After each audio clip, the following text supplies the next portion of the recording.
Ring the victory bell, it's question 7. For the last 200 million years, the amount of carbon dioxide in the atmosphere has remained almost the same. Describe the natural processes which remove carbon dioxide from the atmosphere. To gain full marks in this question, you should write your own yeah. Well, that doesn't happen anymore. Right, sorry, I should have taken that out, really. There was no extra mark for being able to write in English. Good grief.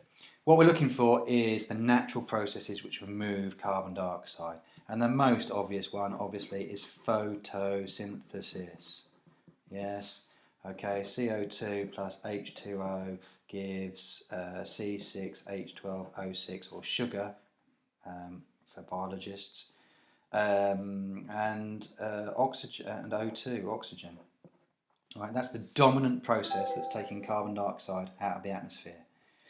What else can we say? Well, we can say that CO2 dissolves in oceans. Ooh, can't even spell it, but you could say it. CO2 dissolves in oceans. That removes carbon dioxide from the atmosphere naturally. Once CO2 is in the ocean,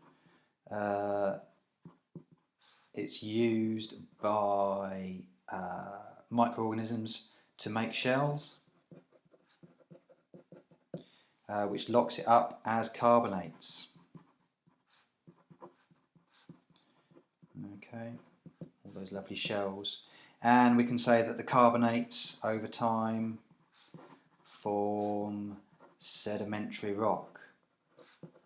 Yeah.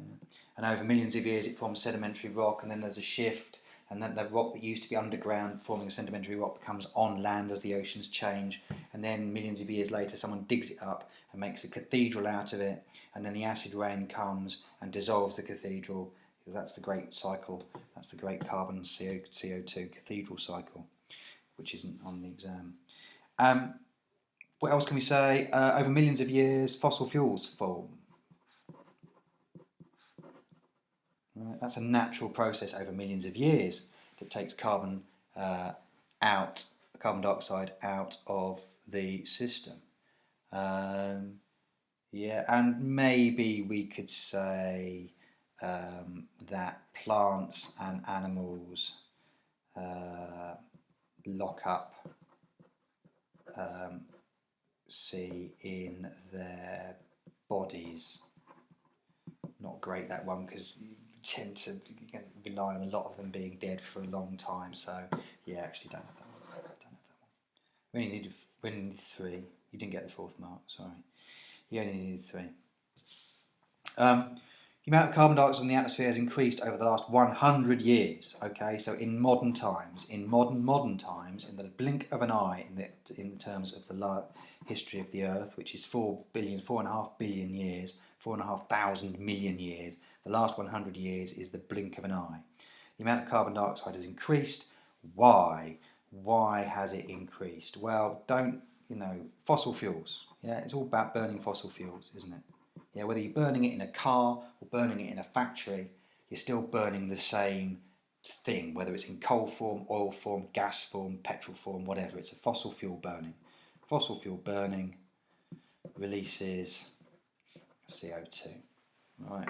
But we need 2 things. Look. We need 2 things. What's the other thing? What's the other thing that we humans love to do? Well, we love to chop down a tree, don't we? So deforestation on the large scale. Deforestation, okay, has reduced the amount of photosynthesis that's going on in the world, reducing the amount of carbon dioxide being taken out of the atmosphere by photosynthesis. If I reduce the amount of carbon dioxide being taken out by photosynthesis, the effect is going to increase the amount of CO2 in the atmosphere.